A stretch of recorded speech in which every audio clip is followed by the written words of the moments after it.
Hi guys, welcome to DerinsCorner. If this is your first time here, thank you for clicking this video. You can click on the subscribe button below so you get subscribed to my channel. You can also click on the bell sign so you get notified when I have new videos up. Today I'm going to be showing you how to make sardine bread, and this is something you can make as a family during this pandemic season, and you can do it together with your kids.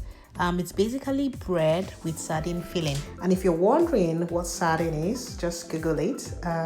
Sardines can be found in most stores all over the world. Sardines are usually canned and they have been processed already. This recipe is so yummy. Don't forget to leave me a thumbs up if you love this video. Let's start with the list of ingredients.